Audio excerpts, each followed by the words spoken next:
क्षेत्रवासी गाव देवरुंग आणि वृंदावन सोसायटी या सोसायटीमध्ये तुम्हा सर्वांचे सुपरिचित असे हरिभक्त परायण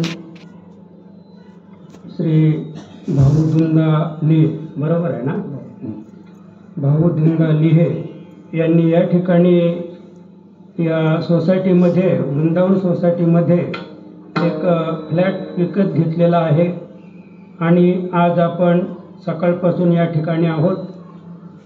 त्यांनी आज या ठिकाणी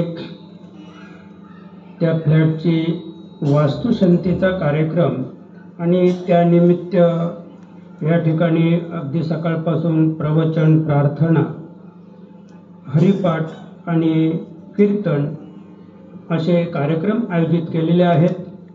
आता या ठिकाणी अल्पशी मदपामाराची कीर्तन रूपी सेवा आयोजित केलेली आहे. आता आपण सध्या येथे आहोत, पण मला वाटतं आपण सरलांब्यातच बसलोय. आपण या वृंदावन सोसायटीत नाहीत. आपण कुठे आहोत? सरलांब्यात जे कार्य चालू आहे अशी कल्पना करायची आपल्याला. आपण इथे वृंदावन सोसायटीत नाही, लक्षाल का? आणि आपल्या सेवेसाठी घेतलेला जो अभंग आहे तो जगद्गुरु जगदवंदे देहूगावचे श्रीमंत तुकोबराया यांचा बारभाई प्रकरणातील, बरं का, बारभाई म्हणजे एकाशेक, म्हणजे जो सुरुवात झाली तर अगदी 12 अभंग आहेत. मला वाटतं 12 ऐवजी 11 आहेत असं वाटतंय. म्हणजे नाव बारभाई आहे. जसं आठवडा किती दिवसाचा आहे? 7 दिवसाचा आठवडा आहे. तर मला वाटतं बारभाईचे अभंग 11 आहे, 12 नाही. आणि मला वाटते मुक्ताईचे अभंग सुद्धा 15 नाहीत, ते पण मला वाटतं 13 किंवा 12 असे काहीतरी आहेत असं. तर हा बारभाई प्रकरणातील तुकोबारायांचा सुंदर असा अभंग आहे. आणि या अभंगातून तुकोबाराया अखिल जनतेला नवे नवे प्रत्येक जीवाला, झोपलेल्या जीवाला जागे करतात. जे झोपलेले जीव आहेत ना, नुसते म्हणजे सगळे झोपलेले आहेत, सगळेच जीव झोपलेले आहेत. मनुष्य प्राणी हा अक्षरशः चादर अंगावर घेऊन, डोळ्यावर घेऊन झोपलेला आहे. आणि त्याला जागं करण्यासाठी तुकोबराया या बारभाईच्या अभंगातून त्याला जागं करण्यासाठी, आणि जसं भगवंताने गीता अर्जुनाला सांगितली पण तिचा उपयोग संपूर्ण जगाला झाला, तसं तुकोबराया एका झोपलेल्या जीवाला, अज्ञानबद्ध जीवाला जागं करण्यासाठी अभंगाची निर्मिती केली, पण त्याचा उपयोग संपूर्ण विश्वाला झालेला आहे. ओळखा रे वस्तू. मी मगाशी रामदासला सांगितलं की मला असं वाटत होतं का हा अभंग माऊली ज्ञानोबरायांचा असेल, पण जेव्हा ते आपल्या प्रार्थनेच्या पुस्तकामध्ये तो अभंग आहे तुकोबरायांचा, बरं का.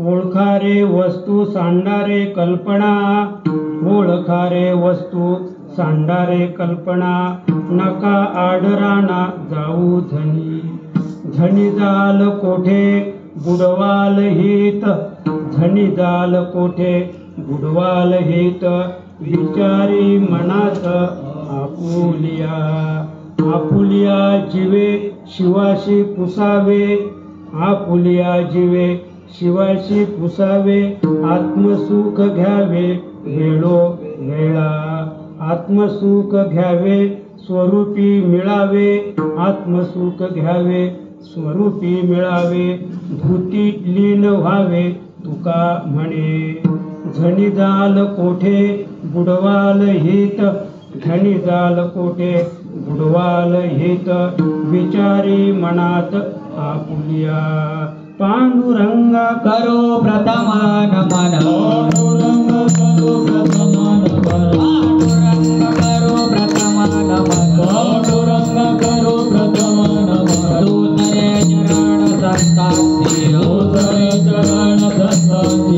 दूसरे चरण संतांती, त्याच्या कृपादाने कसे लाविसा, त्याच्या कृपादाने कसे लाविसा, त्याच्या कृपादाने कसे लाविसा, त्याच्या कृपादाने कसे लाविसा, माझी सद्गुरु दास तू, माझी सद्गुरु दास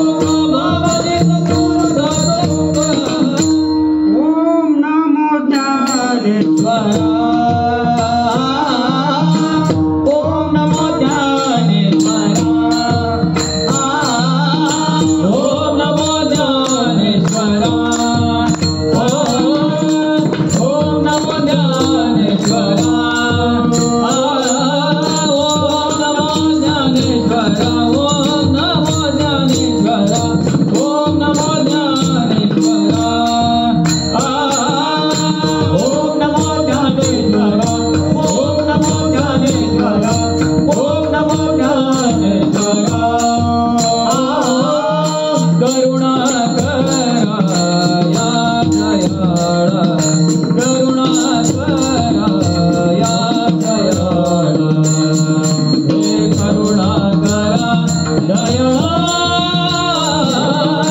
तुमचा अनुग्रह लादलो हो तुमचा अनुग्रह लादलो करुणाकरा या दयाळा करुणाकरा या दयाळा करुणाकरा दयाळा तुमचा अनुग्रह लादलो हो तुमचा अनुग्रह लादलो हे करुणाकरा दयाळा तुमचा अनुग्रह लादलो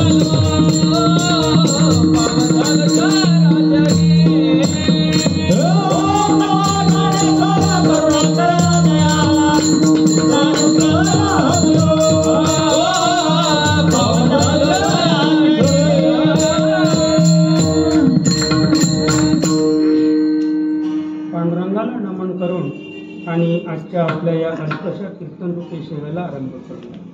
तर प्रथम थोडक्यात सांगायचं म्हणजे नरदेही येऊनी करावे कीर्तन नरदेही येऊनी करावे कीर्तन नरदेही येऊनी करावे कीर्तन नरदेही येऊनी करावे कीर्तन वाचे नामस्मरण विठोबाचे वाचे नामस्मरण विठोबाचे वाचे नामस्मरण विठोबाचे नरदेही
नाथ महाराज सांगतात तुकोबा सांगतात कलियुगा माझी करावे कीर्तन त्याने नारायण देईल म्हणजे विशाल अंतकरणाने ते सांगतात. पण नाथ महाराज अगदी जवळ येतात. नरदेही येऊ नये. नाथ महाराज कुठल्या पशु पक्षाला किंवा अन्य जीवाला मनुष्य प्राण्यांव्यतिरिक्त अन्य जेवढे जीव आहेत नाथ महाराज कोणत्याही जीवाला उपदेश करत नाहीत. फक्त एकच जीव असा आहे की तो उपदेशा लायक आहे मनुष्य प्राणी. आणि म्हणून नाथ महाराज सांगतात की नरदेही येऊनी करावे कीर्तन. कारण कीर्तन हे फक्त जो नरदेहाला आलेला जीव आहे तोच जीव भगवंताचं कीर्तन करू शकतो. अन्यथा इतर योनीमध्ये प्राप्त झालेला जीव भगवंताचं भजन करण्याचं ज्ञान त्याला नाही. आणि म्हणून नाथ महाराज सांगतात वाचे नामस्मरण विठोबाचे. म्हणजे भगवान प्रभू विठ्ठलाचे किंवा पांडुरंगाचं नामस्मरण करा. नामस्मरण करणे या नाव कीर्तन नाथ महाराज सांगतात. सतत नामस्मरण करा. आणि आपण जेव्हा नामस्मरण करू आणि प्रत्येक जीवाला तो अधिकार आहे नामस्मरण करण्याचा कीर्तन करण्याचा. जसं आपण पाहतो की 1920 साली गेले ते लोकमान्य टिळक. पण त्यांनी अशी घोषणा केली की स्वराज्य मिळवणं हा माझा जन्मसिद्ध हक्क आहे आणि तो मी मिळवणार आहे. अशी घोषणा केली. संपूर्ण समाज पेटून उठला. वकील होते ते बॅरिस्टर वकील होते सामान्य नव्हते. त्यांनी जेलमध्ये गीतारहस्य नावाचा ग्रंथ लिहिला जेलमध्ये आणि तो जप्त केला गेला. त्यांना जेव्हा सोडलं जेलमधून ते बाहेर आले बरं का. आणि जेलमधून बाहेर आल्यानंतर त्यांनी तो ग्रंथ जसा तसा लिहून काढला नंतर ब्रिटिश सरकारने तो ग्रंथ त्यांच्या ताब्यात दिला तर एकही पान मागे पुढे नव्हतं. म्हणजे सामान्य ज्ञान होतं का, सामान्य बुद्धी आहे का? आज पण गीता रहस्य वाचून पहा, आज पण लोकमान्य टिळकांचा गीता रहस्य वाचून पहा, तुमच्या लक्षात येईल की काय प्रगाढ असं ज्ञान लोकमान्य टिळकांना होते. नुसते बॅरिस्टर वकील नव्हते, नुसते बॅरिस्टर वकील ते नव्हते, त्यांनी वकिली सुद्धा केली नाही. आपलं संपूर्ण आयुष्य देशासाठी त्याने झोकून घेतलं. असे टिळक त्यांनी सांगितलं की तो मी मिळवणारच आणि मिळवला सुद्धा. तसंच जो माणूस म्हणून जन्माला आलेला आहे, जो जीव या माणसाच्या आकाराला आलेला आहे, प्रत्येक जीवाचं, ह्या जीवाचं, प्रत्येक जीवाचं आद्य कर्तव्य आहे परमार्थ करणे, सद्गुरू करणे, संतांना शरण जाणे, तुळशीची माल गळ्यात परिधान करणे. हा माझा जन्मसिद्ध हक्क आहे आणि तुम्ही मिळवणारच. पण कोणीही हा हक्क सांगायला कोणीही तयार नाही. हा हक्क मिळवण्यासाठी कोणीही तयार नाही. बाकी सगळ्या हक्कांसाठी लोक भांडतात बरं का, सगळ्या हक्कांसाठी लोक भांडतात. वारकरी सुद्धा उपोषण करतात, म्हणजे हक्क मागतात. वारकऱ्यांना सुद्धा हक्क पाहिजे, पण ह्या हक्कासाठी कोणीच नाही बरं का. म्हणजे नामस्मरण करणं, कीर्तन करणं हे हा प्रत्येक जीवाचा अधिकार आहे. तो प्रत्येकाने आपला असा केला पाहिजे. जर आपण खरोखर विचार केला तर आज आपण ज्या ठिकाणी आहोत तर त्यांच्या बाबतीत सांगायचं झालं तर मला वाटतं जनार्दन सरांनी सगळं सांगितलेलं आहे. तेव्हा आता वेगळं काही सांगण्यासारखं माझ्याकडे नाही. पण मी मगाशी बोललो की जेव्हा ही 4 मंडळी आपल्याकडे आली, आपल्याला पाडव्याला हे कार्य करायचं आहे, त्यानंतर मी आधी सांगितलं होतं की पाडवा हा मूर्त नाही. हा चैत्र महिन्याचा पहिला दिवस आहे आणि चैत्र महिन्यामध्ये कोणताच मूर्त नसतो. पण तरी सुद्धा ते वेदमत आहे. दिवाळी, दसरा, अक्षय तृतीया आणि पाडवा हे 3.5 मूर्त हे वेदाने सांगितलेलं मूर्त आहे, अन्यथा मूर्त नाही. पण आपल्याला बरं का, हरीची दाता, हरीची दाता, हरीची दाता, हरीची दाता, शुभ काल झाली दिशा, शुभ काल झाली दिशा, शुभ काल झाली दिशा, शुभ काल झाली दिशा,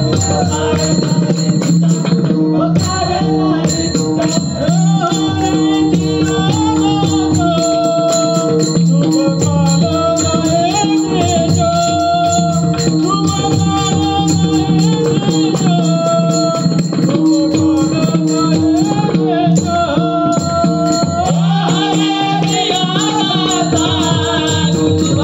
काल झाली दिशा, शुभ काल झाली दिशा.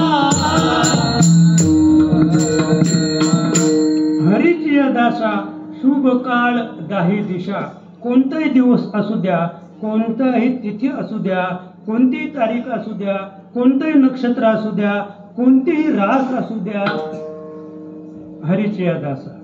आपल्याला कोणत्याच प्रकारची अडचण नाही. जो नामधारक आहे बरं का, हे वारकऱ्यासाठी सांगत नाही, जो नामधारक आहे त्याला शुभ काळ दाही दिशा. आणि म्हणून मग त्यांना सांगितलं घ्या पाडवा.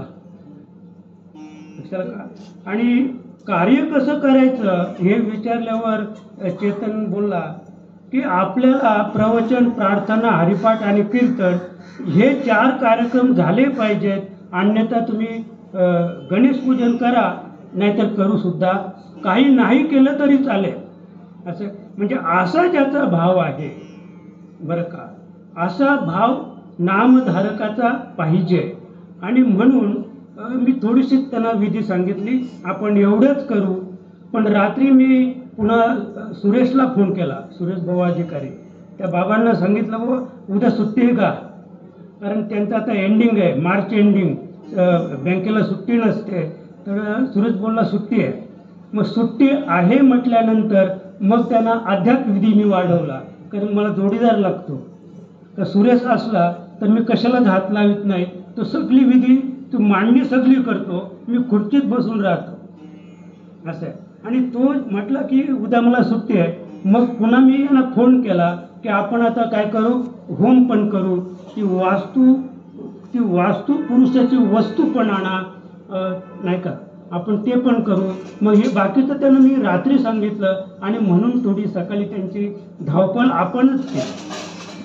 तर म्हणजे आपल्यासाठी शुभ काल दिशा. एक दुसरा एक महत्त्वाचा विषय सांगतो की जेव्हा आमचे भाऊबुवा लिहे आणि कल्पनाबाई जेव्हा आपल्याकडं मालिका करायला आली, म्हणजे ते मालकरी होतेच, पण त्यांना काय त्यांचे प्रारब्ध असतील मागचे काहीतरी सुकृत, आणि म्हणून त्यांना वाटलं की जावं इकडं, आपल्याकडं कोणी येतच नाही आणि येणार सुद्धा नाहीत. माऊली प्रभाकर महाराजांचं एक वाक्य आहे, हंसाचे थवे नाहीत. जो हंस पक्षी आहे ना त्यांचे थवे नाहीत, आणि सिंह जो आहे ना सिंह, तर त्यांचे सुद्धा काय कळप नाही. सिंह एकटाच फिरतो, ज्याला जोडीदार नाही तो सिंह, आणि ज्याला जो थव्याने फिरत नाही तो हंस असं आहे. आणि म्हणून इथे गर्दी का नाही, गर्दी नसण्याचं हे कारण आहे. आणि आपल्याकडं सहसा कोणी येतच नाही, कारण येण्याचं कारण असं आहे की ज्याने 7 जन्मात पंढरची वारी केली असेल, 7 जन्मात आळंदीची वारी केली असेल, 7 जन्म तो त्र्यंबकेश्वरला गेला असेल, अगदी थकला तो आता 7 जन्मात वारी करून, आणि त्याचा जर हा 8वा जन्म असेल तर माऊली प्रभाकर महाराज सांगायची हा तुझा शेवटचा जन्म आहे, आता तू मुक्त झालास. आणि म्हणून आनंद संप्रदायामध्ये खरं सांगतो तुम्हाला वारी नाही, आत्मोन्नती जो संप्रदाय आहे त्याच्यात वारी नाही. तर वारी जन्म मरण ते वारी, हरी पडलो आता संकट निवारी. तो थांबलाय आता, हरी पडलो म्हणजे तो आता थकला, वारी करून तो थकला, जन्म मरणाची वारी, बरं का. आणि म्हणून हरी पडलो आता संकट निवारी, आता या संकटातून तूच मुक्त कर. आणि म्हणून ज्याला अध्याप वारी करण्याची आस आहे त्याने समजावं आपल्याला जन्म घ्यावाच लागेल. आणि ज्याला आस नसेल, ज्याला वाटलं आता वारीला जायचंच नाही का, जेव्हा ही मंडळी आपल्याकडं आली, ही अगदी लहान 2 पोरं होती त्यांची, चेतन आणि आकाश.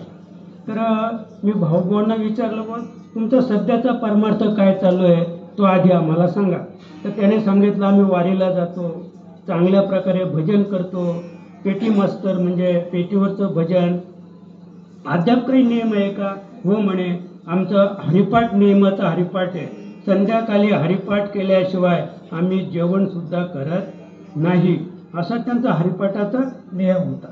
आता मी त्यांना सांगितलं की हे तुमचे नियम बरोबर आहेत, पण आमचा परमार्थ वेगळा आहे, बरं का.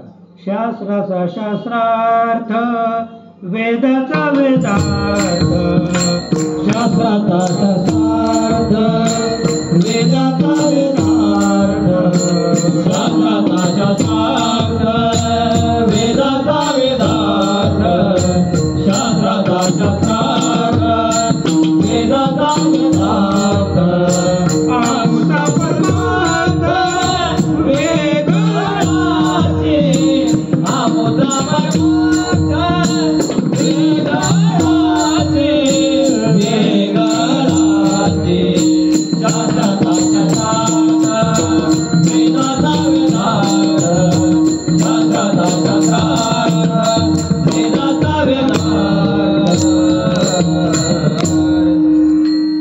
6:30 वाजून गेले, फक्त 25 मिनिटापर्यंत बघू काय, कारण जेवणाची पण व्यवस्था आहे मंडळी, तसं काही घाबरायचं कारण नाही. आणि जाण्याची व्यवस्था तर सगळ्यांचीच आहे, म्हणजे जाण्याच्या बाबतीत कोणी अडेल असं काही नाही, तरी आपण जास्त पुढे जाणार सुद्धा नाही. शास्त्राचा शास्त्रार्थ, वेदाचा वेदार्थ, आमचा परमार्थ वेगळाच आहे. म्हणजे आपला जो परमार्थ आहे तो वेगळा आहे. मी भाऊबुवांना सांगितलं की तुम्हाला 6 महिने हरिपाठ करता येणार नाही, आणि ही गोष्ट तुम्हाला मान्य असेल तर आमच्याकडे अनुग्रह करा, नाहीतर करू नका. त्याचं चालेल म्हणे. भजनही करणार नाही आणि हरिपाठसुद्धा आम्ही करणार नाही. आणि 6 महिन्यापर्यंत त्यांनी भजन केलं नाही, हरिपाठ केला नाही. का तर 6 महिन्यापर्यंत आपण नामस्मरण केलं पाहिजे.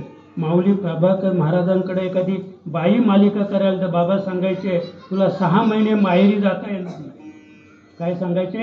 अट टाकायचे, 6 महिने तू माहेरी जात नसतील तर तुला माल घालतो, अन्यथा नाही. कारण समजा एखाद्या बाईने जवान मुलीने माल घातली आणि माहेरी गेली की ते आईबाप म्हणतात, अगं खायचे दिवस तुझे, खाय प्यायचे दिवस तुला कोणी सांगितले माल घालायला? म्हणजे अर्धी कचली तिचा अर्धा विश्वास लगेच कमी होतो, घटतो. म्हणून बाबांचे नियम फार कडक होते. आमच्या भाऊभावांनी मान्यता दिली की आम्ही हरिपाठ करणार नाही आणि त्यांना मी मालिका केली. फार सुंदर त्यांच्या जीवनामध्ये परमार्थ आणि आमच्या जगदीशनं फार सुंदरच सांगितलं की त्यांचा जो परमार्थ आहे, त्यांच्या वडिलांनी जो पेटीचा भार वाहिला बरं का, तो भार आज तो पेटीचा भार त्यांनी आज काय केलेला आहे? उतरवला. तो भार उतरवला. अगदी आज त्यांची परिस्थिती, त्यांना प्रपंच अनुकूल आहे. आज त्यांच्याकडं 25-30 हजाराची पेटी आहे. म्हणजे सगळं काही त्याच करू शकतात. असं प्रपंच त्यांना अनुकूल झाला आणि सुंदर परमार्थ आज त्यांच्या जीवनामध्ये आहे. त्याचं हे कारण आहे. आमचा परमार्थ वेगळाची. आणखी पुढे जाऊन सांगतो, नारद मुनी जेव्हा सनकादिकांना शरण गेले, अनुग्रह घ्यायला गेले सनकादिकांकडे, तर सनकादिकांनी विचारलं, तुमचा सध्याचा परमार्थ काय तो सांगा. त्याने सांगितलं, मी नारद भक्तिसूत्र लिहिलंय म्हणे. काय सांगितलं? नारद भक्तिसूत्र मी लिहिलंय आणि हा जो माझा विणा आहे ना खांद्यावर, हा अखंड विणा वाद्य अखंड चालू आहे आणि मी त्रैलोक्यात माझं भ्रमण आहे. म्हणजे स्वर्ग, मृत्यू आणि पाताळ, मी तिन्ही ठिकाणी माझं गमन आहे. आणि त्याच्याही पेक्षा माझं वेगळं वैशिष्ट्य सांगतो. ब्रह्मदेवाचा मी मानसपुत्र आहे, पण ब्रह्मदेव सुद्धा माझ्या पायावर लोटांगण घालतो. भगवान शिव त्यांचं आसनावर उठून उभे राहतात आणि माझ्या पायाला म्हणजे हात नमस्कार करतात आणि भगवान विष्णू सुद्धा लोटांगण घालतात. हे या देहाचं वैशिष्ट्य कुणाच्या? नारदाच्या देहाचं वैशिष्ट्य आहे. म्हणजे एवढं मोठ्यापणानं म्हणजे इतक्या अधिकारवाणीनं त्यांनी सनकादिकांना सांगितल्यानंतर सनकादिकांना सांगितलं, नारदा अरे तू फुकट गेलास तू, तुझ्याकडे काय परमार्थ आहे? हे सूत्र परमार्थाचं नाही. हे नारद भक्तिसूत्र लिहिलं, हा परमार्थ नाही. ब्रह्मदेव तुझ्या पायावर लोटांगण घालतो, हा परमार्थ नाही. अखंड विणा तुझा वाजतो, हा परमार्थ नाही. तर खरा जो परमार्थ आहे तो वेगळा आहे. आणि मग सनकादिकांना नारद मुनी शरण गेल्यानंतर खरा परमार्थ काय तो सनकादिकांनी नारदाला शिकवला.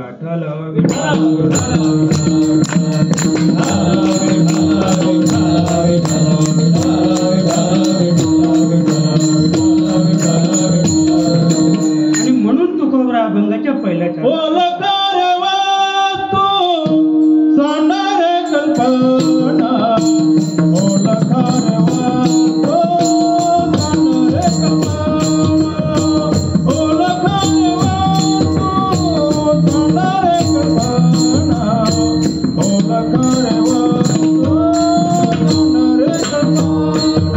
Oh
राणा जाऊ धनी.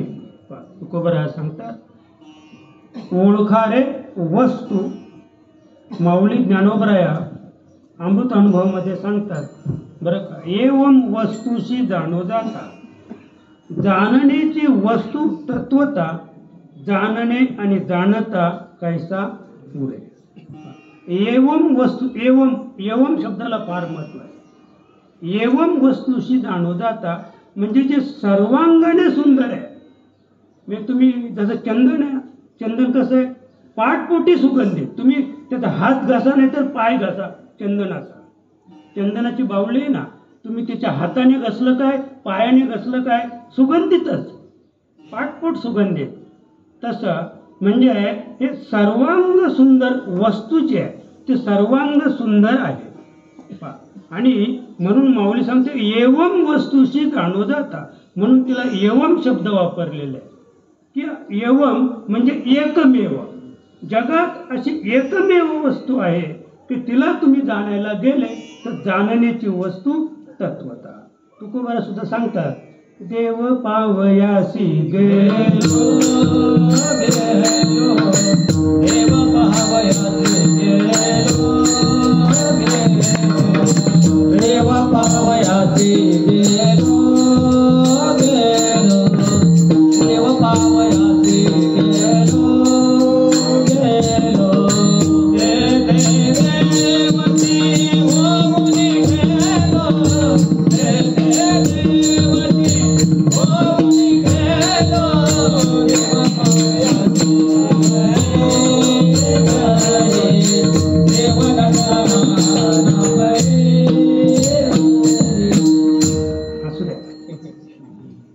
देव पावयासी गेलो तेथे देवची होऊनी ठेलो. तुकोबाराया सांगतात की मी देव पाहायला गेलो तर देवच झालो. मग तुम्ही मला 4 हात आले का त्यांना, तर गरुडावर बसून परत आले की अजून काही ब्रह्मपदवी त्यांना मिळाली? काय नाही हो. देव पाहावयाशी गेलो म्हणजे देव ज्याला आपण देव म्हणतो ना, तर तो गुणातीत आहे. म्हणजे रजोगुण तमगुण सत्वगुण या 3 गुणांचा ज्या देहातून बाध झाला तो देह देवाचा, तो देह कुणाचा देवाचा. आणि म्हणून तुकोबारायांचा जो देह होता तो देह कुणाचा होता देवाचा होता. तर त्यांच्या ठिकाणी काम क्रोध लोभ मोह मद मत्सर आणि रजोगुण तमोगुण आणि सत्वगुण यांचा बाध होता तुकोबारायांच्या ठिकाणी. आणि म्हणून ते सांगतात की देव पाहावयाशी गेलो. तद्वत माऊली सांगते एवम वस्तूशी जाणो जाता. मी त्या वस्तूला जाणण्यासाठी गेलो तर जाणण्याची वस्तू तत्वता. म्हणजे मीच वस्तू झालो. माऊली सांगते मी जाणायला गेलो तर मीच वस्तू झालो. आणि पुन्हा वस्तुरूप झाल्यानंतर पाठीमागे पाहायला लागले तर जाणणे आणि जाणता कैसा उडे. तर माऊली सांगते मी शिल्लकच नव्हतो. मी जेव्हा पाठीमागे पाहिलं ना तर मी शिल्लकच नव्हतो. मी कोण झालो होतो? मी वस्तुरूप झालो होतो. अशी जी वस्तू आहे बरं का, मला काय सांगायचंय, ओळखारे वस्तू. तुकोबाराया सांगतात अशी जी वस्तू आहे की जी वस्तू प्राप्त करण्यासाठी गेलो असताना, मी देव प्राप्तीसाठी गेलो असताना मीच देव झालो. वस्तूचा शोध घेत घेत मी मागोवा घेत घेत माऊली सांगते तिथपर्यंत पोचल्यानंतर मीच वस्तू झालो.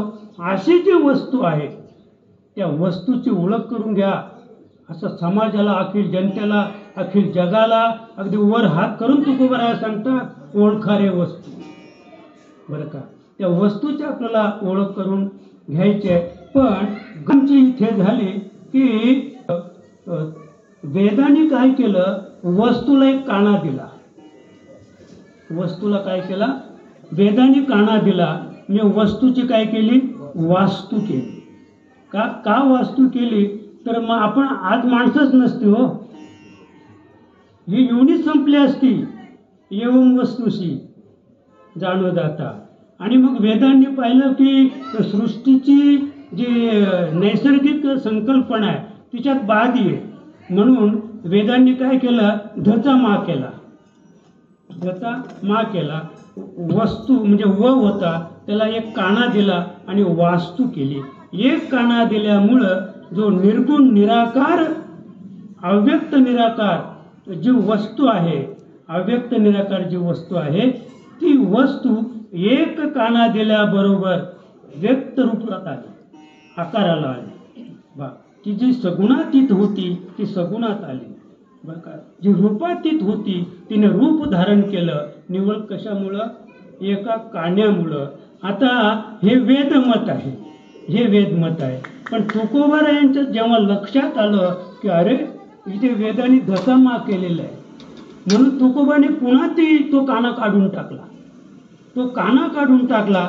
पण आमचा जो अनादी काळापासूनचा जो पाठ आहे तो पाठा वास्तूच आहे, वस्तूचा नाही.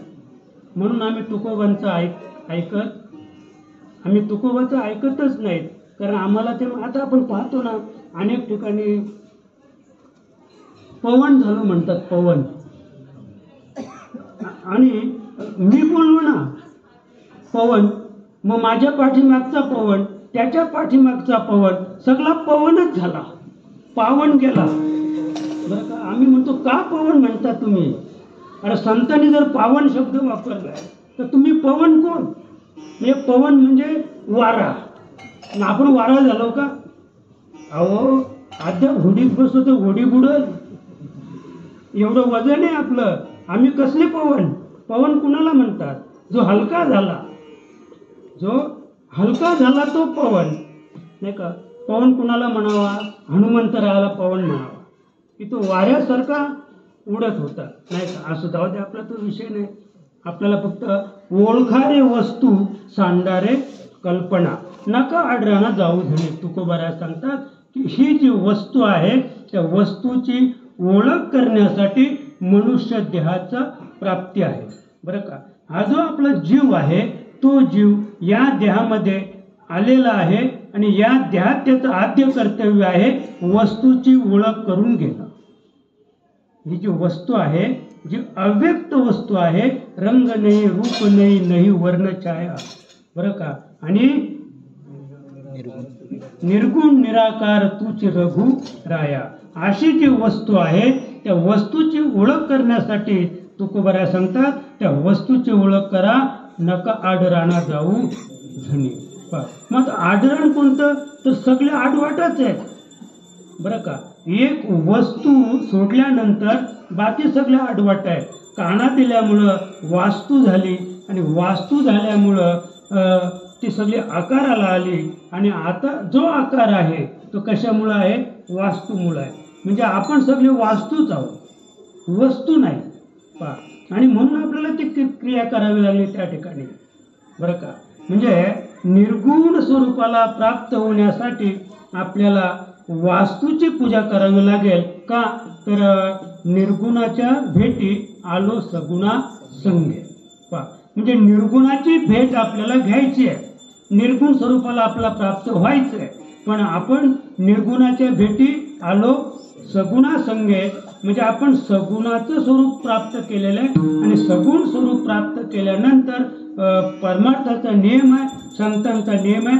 तुम्हाला निर्गुण स्वरूप प्राप्त करायचं असेल, तुम्हाला वस्तुरूप व्हायचं असेल तर तुम्हाला वास्तूची संगत करावी लागेल, वास्तूची संगत करावी लागेल, सगुणाची संगती करावी लागेल. मी या जगात सगुण कोण आहे? या जगात सगुण आहे सद्गुरू. सगुण स्वरूप ते कोणी? म्हणजे ते संतांचं जे स्वरूप आहे, सद्गुरूचं जे स्वरूप आहे ते भगवान महाविष्णूचं स्वरूप आहे. भगवान महाविष्णू संतांच्या रूपाने या ठिकाणी आकार घेऊन नटलेला आहे. आणि ते संत आपल्याला म्हणजे सगुणाच्या संगतीने आपण सगुणाची भक्ती केली, सगुणाची सेवा केली, सगुणाच्या वचनावर आपण विश्वास ठेवला, संत चरणावर विश्वास ठेवला तर निश्चित आपल्याला निर्गुणाची भेटी झाल्याशिवाय राहणार नाही. आणि एकदा निर्गुणाची भेटी आपल्याला झाली की ओळखारे वस्तू सांडारे कल्पना. जी आपल्या ठिकाणी आपले जे मनोरथ आहे, जे कल्पना आहे, देवाच्या विषयी अनेक मत आहेत. 33 कोटी देव आहेत, प्रत्येकाचा आकार वेगळा आहे, प्रत्येकाचं रूप वेगळं आहे. अर्धनारी नटेश्वर पण आहे, सगळ्या प्रकारचे देव आहेत. आणि देव ही संकल्पना आहे, एक कल्पना आहे. आणि त्या कल्पनेमुळे आपण बाधित झालेलो आहोत. आणि हा जो बाधितपणा आहे तो बाधितपणा घालवण्यासाठी तुकोबा सांगतात की ओळखारे वस्तू सांडणारे कल्पना नका आडराणा जाऊ झणी. कारण अनेक ज्या वाटा आहेत अनेक फाट्या आहेत त्या फाट्याने आपण चाललेलो आहोत. पण जरी सुभाषितकार सांगत असतील केशवम प्रति गच्छति नाही का, म्हणजे तुम्ही कोणत्याही वाटेने आलात तरी तुम्ही तिथेच पोहोचणार आहात. हा काय एक भ्रममूलक ही एक कल्पनाच आहे. ही एक कल्पनाच आहे. टाळदिंडी हाती घेऊन नाचा. बस लागलो ना उड्या मारायला आम्ही. टाळदिंडी हाती घेऊन नाचा. पण नाचायला सांगितलंय पण कुणाला सांगितलंय माहिती आहे का? ज्याला ओळखारे वस्तू, ज्याला वस्तूची ओळख झाली त्याला तुकोबाने सांगितलं आता टाळदिंडी हाती घेऊन नाचा. म्हणजे ही जगाला दाखवा तुम्ही आता, मग वारी करा तुम्ही, मग वारी करा. आणि ज्याला वस्तूची ओळख झाली त्याला सांगा चला आमच्या बरोबर. काय मजा आहे. एकदा आले ना तर प्रत्येक वर्षी या वारीला. तर चला का, म्हणजे वारीमध्ये काय मजा आहे, आनंद नाही. वारीमध्ये काय आहे मजा. म्हणजे मजा कसली माहिती आहे का? खायची मजा, खाय प्यायची मजा असं आहे. आणि म्हणून आपल्याला ओळखारे वस्तू सांडणारे कल्पना नका आडराणा जाऊ झणी. ज्ञानेश्वरी पाठ करणं, भागवत पाठ करणं, गीता किंवा तुकाराम गाथा पाठ करणं, एकनाथ गाथा पाठ करणं, 5 हरिपाठ पाठ करणं आणि पाठ करून ताट मानेने समाजाला सांगणं 5ही हरिपाठ माझे पाठ आहे, माझे तुकाराम गाथा तोंड पाठ आहे बरं का. पण आमचा परमार्थ वेगळाची. बाबा तर नेहमी कीर्तन सांगायचे काहे कु पडता खिन खिन गीता, अरे हरिनाम लेवे तो सब कुछ होता. कोण सांगतात? कबीर महाराज सांगतात. म्हणून कबीराचं सहसा कबीराचं कोणाशी पटत नाही बरं का. कबीर असं पटत नाही. जर जे पारायण करतात ना त्यांना ते नाही आवडत. कारण काहे कु पडता खिन खिन गीता, ज्याचे 9000 ओव्या पाठ आहेत, ज्याचे 9000 ओव्या पाठ आहेत त्याला काय वाटत असेल काहे कु पडता खिन खिन गीता, अरे हरिनाम लेवे तो सब कुछ होता. फक्त भगवंताचं नामस्मरण करा, या व्यतिरिक्त दुसरं काही करायचं नाही. आणि तुम्ही नामस्मरण केलं तर 9034 ओव्यांमध्ये जे ज्ञान भरलेलं आहे ते ज्ञान ज्ञानेश्वरी न वाचता तुम्हाला प्राप्त होईल. हे मत आहे कबीराचं. हे मत आहे कबीराचं की 9034 ओव्या पाठ करण्याचा प्रयत्न न करता विनासायास फक्त तुम्ही नामस्मरण करा. तुम्ही नामस्मरण केलं तर 9034 ओव्यामध्ये जो अर्थ भगवंताने अर्जुनाला सांगितला त्याचा मराठीत केलेला अर्थ माऊलीने तो तुम्हाला आपोआप प्राप्त होईल आणि तो आनंद तुम्हाला प्राप्त होईल असं. पण आपण ते करत न करता हे करतो. म्हणून तुकोबा सांगतात नका आडराणा. म्हणजे हे काय आहे सगळं आडराण. आडराणी भरले जग, उचिष्टाचा भाग शेष उरला तो नाही का. म्हणजे हे जगच सगळं आडराणात भरलेलं आहे. आणि आडराणात भरलेल्या जगाला आपण किती समजवण्याचा प्रयत्न केला तरी कोणीही येणार नाही. आपलं आयुष्य आता मी 70त गेलो, 50 वर्ष कीर्तन करतो महाराज, 50 वर्ष. पण अद्याप मला कोणी असा भेटला नाही की तुम्ही अनाम शक्ती काय सांगता, तुम्ही निर्गुण ब्रह्म काय सांगता. अद्याप कोणी भेटला नाही. अद्याप कोणी आपल्याला विचारलं नाही की तुम्ही मला सांगा, आम्ही तुम्हाला शरण येतो. का काय विचारित नाहीत, काय शंका घेत नाहीत. त्याचं हे कारण आहे त्याच्या ठिकाणी तेवढं सुकृत नाही, तेवढं पुण्य त्याच्या ठिकाणी नाही. जे इथे आहेत त्यांचं सुद्धा पुण्य कमी पडतं. जे उतरलेत या आत्मोन्नतीमध्ये त्यांचं सुद्धा पुण्य काही ठिकाणी कमी पडतंय. त्यांचं सुद्धा मागचं काहीतरी एक आडमार्गाचं प्रारब्ध उभं राहत आहे आणि तो पुन्हा कुठेतरी गटांगल्या खाऊ पाहतो. अशी स्थिती परमार्थाची फार अवस्था कठीण आहे. आणि म्हणून तुकोबांना किवाली या जीवाची दुसऱ्या कडव्यात ते सुंदर सांगतात. जनी झाल खोटे बुडवालहीत, जनी झाल खोटे बुडवालहीत, जनी झाल खोटे बुडवालहीत, कोठे विचारे मनात प्रिया विचारे मनात बोलिया धनी झालं कोठे धनी झालं कोठे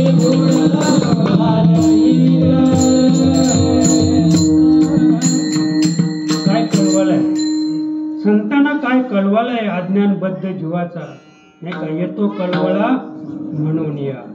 किती कळवळा तुकोबारायांना आहे की जगाच्या कल्याणा संतांच्या विभूती, देह कष्टविती, परोपकार्य परोपकारासाठी संपूर्ण आयुष्य वेचलं.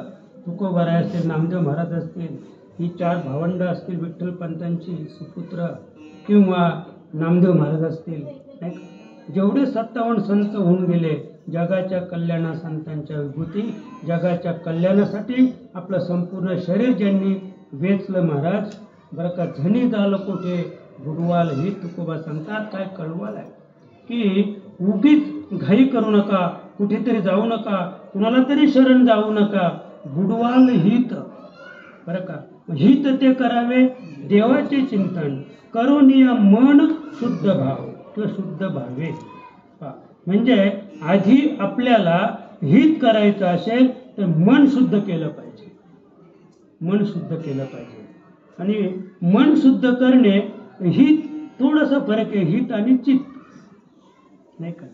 चित्त शुद्ध तरी शत्रू मित्र होती, व्याघ्रे न खाती सर्पताय. पा नुसतं आपण हित म्हणजे काय तर चित्त शुद्ध करायचे, आणि चित्त शुद्ध केलं की काम क्रोध लोभ मोह मद मत्सर हे जे षड्विकार आहेत ते याच्यातून निघून जातात, किंवा जरी असले तरी गप्प बसतात. आणि गप्प बसल्यामुळं आम्हाला आता क्रोधे यावे कोठे, आपण अवघे निघोटे. कोण म्हटलं? मुक्ताई सांगते. कुणाला सांगते? माऊली ज्ञानोबरायांना सांगते. कारण त्यांना भिक्षा कोणी घातली नव्हती, बरं का? आणि इतका क्रोध, इतका राग आला, कारण विसोबा खेचराने थोडीशी भिक्षा मिळाली होती, तर त्याने ती झोळीच खेचली आणि ती भिक्षा खाली पाडली, पायाखाली मातीत कालवली महाराज. आणि त्या दिवशी त्याच्या अंगावर सुद्धा शेण फेकलं होतं, चिखल फेकला होता. अतिशय राग माऊलीला आला होता. माऊली धावत धावत आली, ताटी उघडली, आतमध्ये जाऊन बसलं. कोण? माऊली आतमध्ये जाऊन बसली. म्हणजे माऊली होती बरं का ती. आम्ही तर बसलो नसतो, आम्ही दांडूक काढला असतं, धावत धावत आलो असतो, कुऱ्हाड काढली असती, तलवार काढली असती, लगेच आला असता, दे इकडे तलवार दे म्हणे, लक्षात का? पण माऊलीला क्रोध आला. कसं म्हणावं क्रोध आला? अरे अहो क्रोधे यावे कोठे, हा बोध माऊलीला नाही, हा बोध कोणाला आहे? जड जीवाला आहे, अज्ञानबद्ध जीवाला.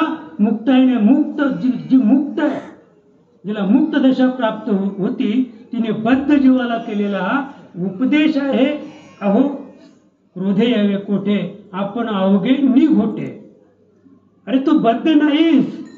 मुक्ताईला काय सांगायचंय?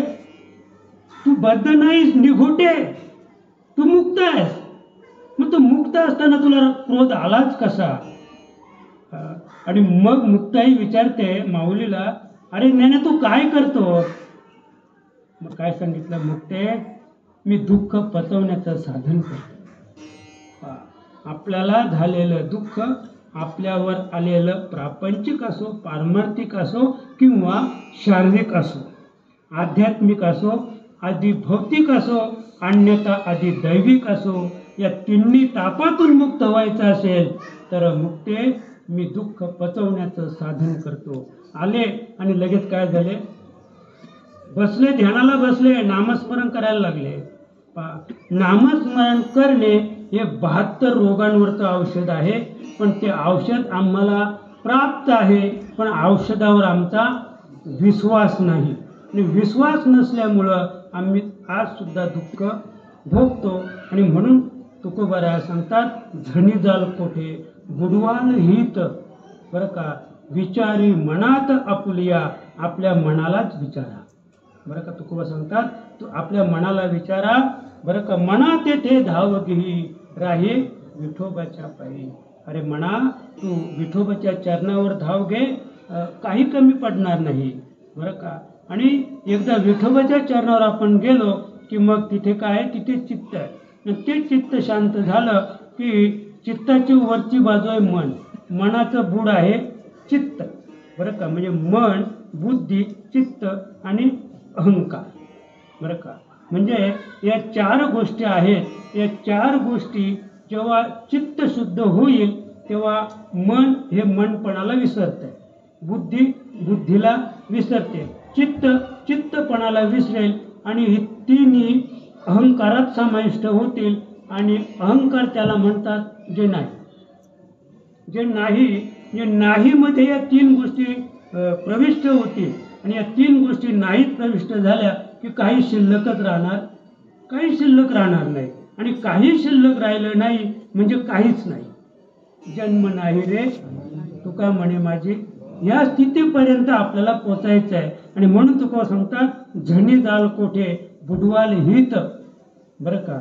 आणि पुढे काय बोललो, विचारी मनात आपुलिया, आपल्या मनाला विचारा की तुम्ही कुठेतरी जाऊ नका, आडमार्गाने जाऊ नका, उगीच तुमचं हित होईल, हित जाईल, अहित होईल, पुन्हा जन्म मृत्यूच्या राहाटीत तुम्हाला कटांगल्या खाव्या लागतील. आणि म्हणून तुकोबऱ्या 3ऱ्या चरणात आपुले आजीवे शिवाचे पुसावे, आपुले आजीवे शिवाचे पुसावे, आपुले आजीवे शिवाचे पुसावे, आपुले आजीवे शिवाचे पुसावे, आपुले आजीवे शिवाचे पुसावे, आपुले आजीवे शिवाचे पुसावे, आपुले आजीवे शिवाचे पुसावे, आपुले आजीवे शिवाचे पुसावे.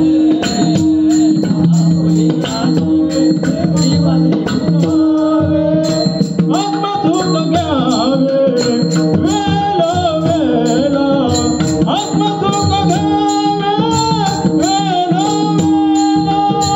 आत्मा धूत घ्यावे वेला वेला, आत्मा धूत घ्यावे वेला वेला. जडीदार कोठे मुडावाला येतं, जडीदार कोठे मुडावाला येतं, जडीदार कोठे मुडावाला येतं, जडीदार कोठे मुडावाला येतं. आपुले या जीवे बरं का. इतरांच्या जीवाची भाषा आहे तर तुकोबा वापरत नाही. आपुले या जीवे, आपला जो जीव आहे, आपला जो जीवात्मा आहे बरं का, जीव हा स्वतंत्र नाही. आणि जीव स्वतंत्र झाला तर तो जडतेला प्राप्त होईल बरं का.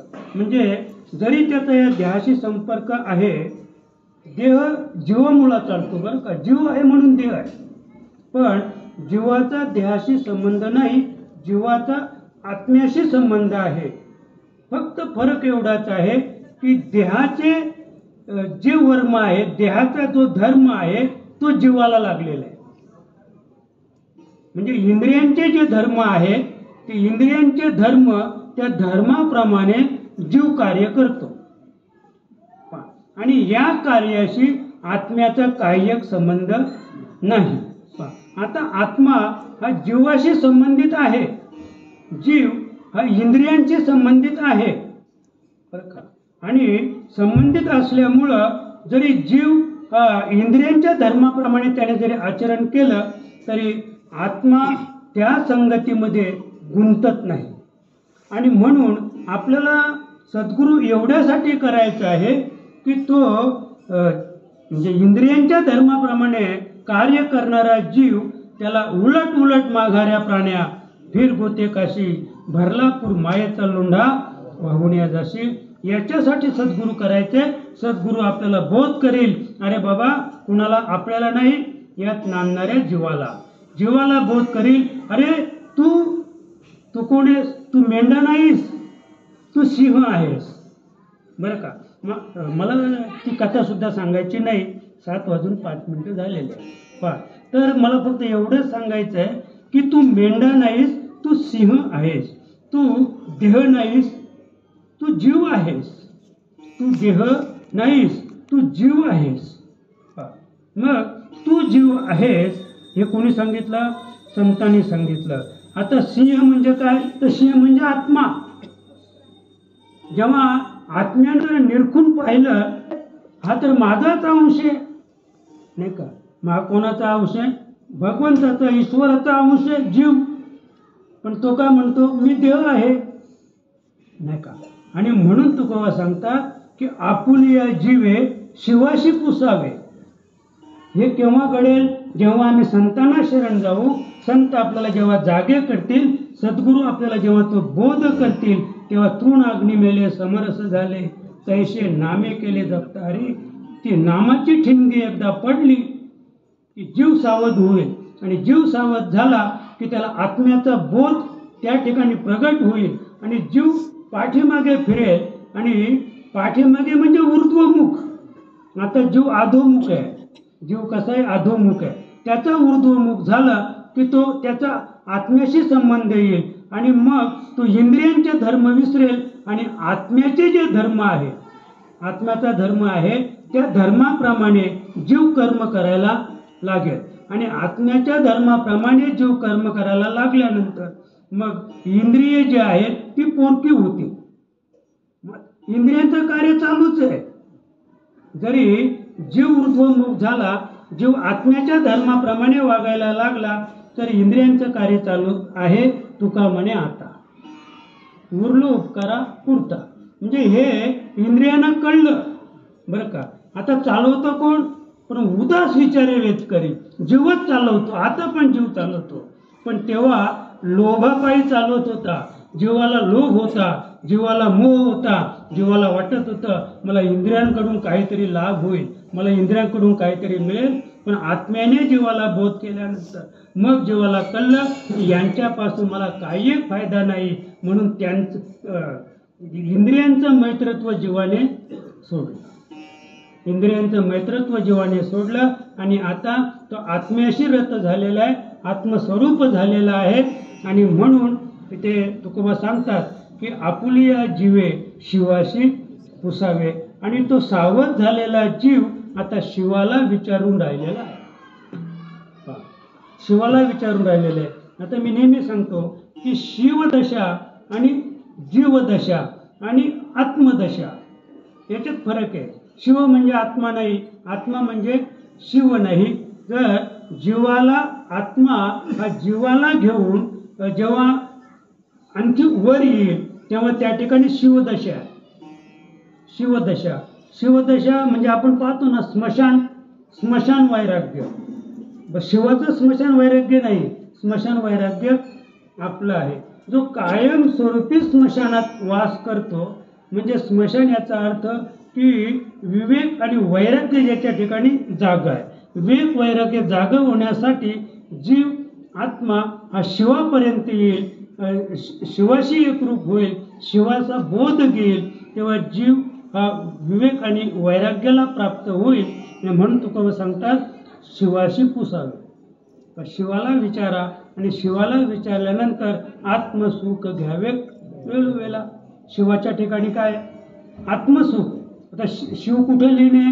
आत्म्याच्या ठिकाणी लिहिणे. आत्म्याच्या ठिकाणी रत आहे. आता इथे शिव तो शिवपणाला विसरलेला आहे, आत्मा आत्मपणाला विसरलेला आहे, आणि जीव आत्मस्वरूप झालेला आहे. इथे आत्मपणा नाही, शिवपणा सुद्धा नाही, तर तिथे काय आहे? आत्मसुख. म्हणजे तिथे आत्मसुख घ्यावे वेळोवेळा. त्या ठिकाणी आत्मसुख आपल्याला प्राप्त होईल, आणि ते आत्मसुख एकदा आपल्याला प्राप्त झालं की धनी जाल कोठे. मग धनी जाल कोठे तुम्ही कुठेही गेले तरी चालेल, त्या सुखापासून तुम्ही कधीच पारंगता किंवा वंचित होणार नाही. आणि म्हणून भगवंताने अर्जुनाला सांगितलं की तू मला ओळख. हे अर्जुना, तू माझ्यावर प्रेम करायला शिक, आणि मग कसाही वाग. एकदा तुम्ही त्या पदाला पोचा. कोणत्या? आत्मसुख घ्यावे वेळोवेळा. आत्मसुख एकदा तुम्हाला प्राप्त झालं की मग धनी जाल कोठे. तुम्ही कुठेही गेले तर इथे आत्मसुख, आत्मसुख त्याला म्हणतात का ते कधीच नाश पावत नाही, ते नाश पावतच नाही, ते नाशवंत नाही. आत्मसुख हे नित्य आहे आणि नित्य आत्मसुख एकदा आपल्याला प्राप्त झालं की निश्चित आपल्याला याच देही याच डोळा भोग मुक्तीचा सोला. ढोबार कुमारी ढोबार कुमारी ढोबार कुमारी ढोबार कुमारी ढोबार कुमारी ढोबार कुमारी ढोबार कुमारी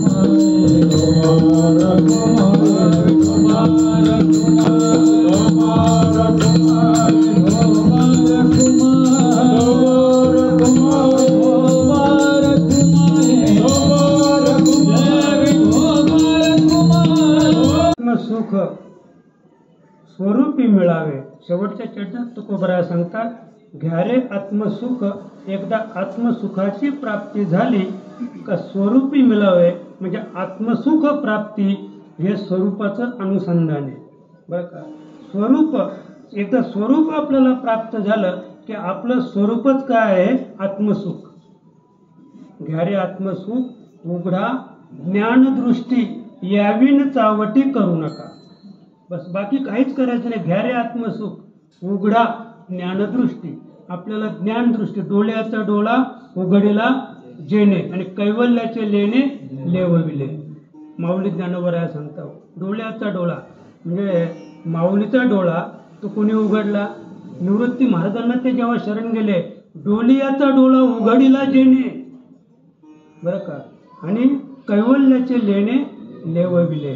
म्हणजे असं जे आत्मसुख आहे, असं जे ज्ञान आहे, तुकोबा सांगतात घ्या रे आत्मसुख स्वरूपी मिळावे.